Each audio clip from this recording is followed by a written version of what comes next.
From this into this mga kapambansa, kaya halika na at samahan mo ako ngayong araw na mag-DIY. Madwad lang mga kapambansa, ang aking paborito palangga, this is Belle. Welcome to my vlog again. Dito nga inaabutan ko si pambansa na naglilinis ka na itong kuna, yung crib nga ni baby. O diba, excited na nga itong daddy. Sana. Then mga kapambansa, madwad lang. Naglilinis ng crib itong aming pambansa. At crib ni baby kasi.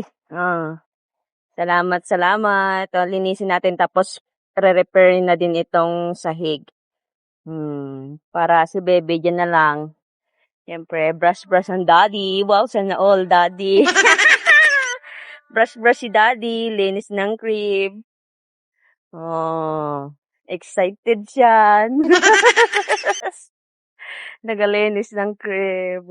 Bali, ito nga po palang crib ay nahingi lang natin mga kapambansa doon nga pala kay Papa Ben. Kaya maraming salamat nga po. Eto at nililinisan nga po ni Pambansa at mamaya ay re-repairin na rin natin ito at i-retouch na rin natin para maganda nga itong crib nga ni baby. O diba? Nakakatuwa nga lang talaga at excited na nga itong si Tito mong daddy. Paano kaya kung kanya na yung sarili? Baka mas lalong sisipagin itong aming daddy. Ay, sana all. Inako ko na nga yung paglilinis na itong crib at ikako kay Pambansa ay siya na bahala maglagari nga ng gagamitin naming pangtabla nga dito sa sahig nga netong kuna ni baby kasi. Heto nga tinulungan na nga kami ni Rigor na magsukat nga netong tabla na gagamitin naming pangsahig nga dito sa crib nga ni baby kasi. At dahil siya nga rin ay ninong ay naturon nga lang na siya ay tumulong. Anong silbi ng pagkakaninong niya kung hindi nga rin niya tutulungan yung kanyang inaanak, hindi ba?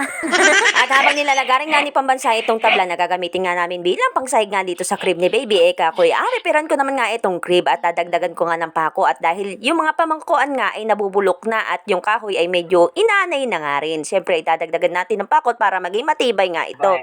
Mga sabitehan niya yung kaladalabel Tapos tinuruan na nga rin ako ni Pambansa kung ano ang aking gagawin dahil may mga kahoy nga na lumuwag na mula doon sa pagkakapako. At matapos natin mapako itong lumuwag nga na kahoy dito sa crib ay pininturahan ko naman nga ito dahil marami nga akong pintura dito na ginagamit ko nga ito pag ako ay nag-DIY ay dito na lang natin gagamitin sa crib nga ni baby para gumanda nga yung kanyang itsura, o diba? At ilang sandali pa ay napalibutan na nga natin ng pintura itong ang crib nga ni baby, o diba? Buti na nga lang at hindi mainit sa mga oras na ito dahil kung mainit ay napakahirap nga magtrabaho. At napadaan nga itong si mama, nakita niya na malapit na palang matapos pinturahan itong crib ng kanyang apo. Naku, mamaya nga lang ay matatapos na natin ito bago nga maghapon ay tapos na natin itong pinturahan at kinabukasan ay pwede na nga ito magamit nga ni baby, o diba? Gustuin ko man nga mga kapambansa na sundin yung dating kulay na ito pero wala na nga tayong available na kulay kaya kung ano lang yung available na pintura ay yun na lang ang ating kinulay para unisex nga ang datingan, malinis at malinaw pa sa mata kung tignan, hindi ba? At maging itong tabla ay napalibutan na nga rin natin ng pintura. Pagkatapos natin pinturahan yan ay papatuyuin naman natin itong pintura. Bali hapon na nga ito nung natapos ko at napatuyo na nga rin natin itong pintura. Bali ganito ang kanyang itsura at itong tabla ay ikakabit na lang natin na mamaya dito sa kuna at pwede na nga rin natin itong ipako at magamit ka ni baby kinabukasan. O diba, meron na nga kunang magagamit nga si baby. Sa totoo lang mga kapambansa, nakakatuwa nga talaga kapag merong bata nga sa bahay, yung tipong maingay, magulo, di ba? Yung tipong pag-uwi mo nga ng bahay ay yun agad yung bubungad sa'yo. Yung simpleng ngiti nga lang ng bata na talaga nga naman nakakatanggal ng pagod mo sa maghapon na trabaho, hindi ba? Paano kaya kung meron na kaming sariling anak ni Pambansa, baka bihira ko na nga lang siya makita na umalis ng bahay para makipag-inuman nga doon sa kanyang barkada.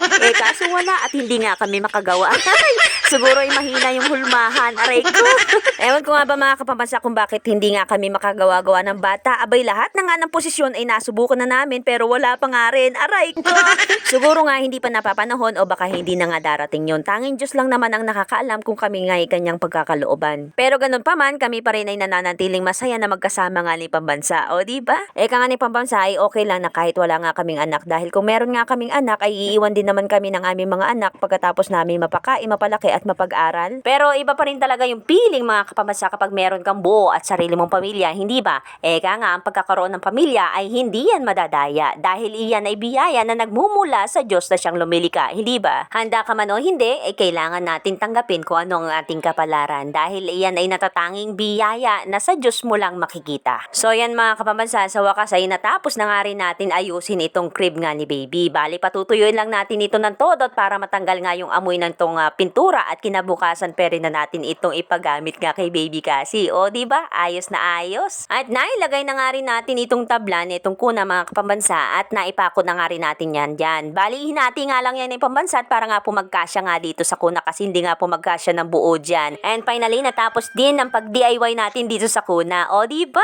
Aroy, dyan ka lang? Bebe, meron ng kuna ang bibi. Oh, ayos oh. Ay, titibaw. Bakit? Bakit? Diyan ka lang.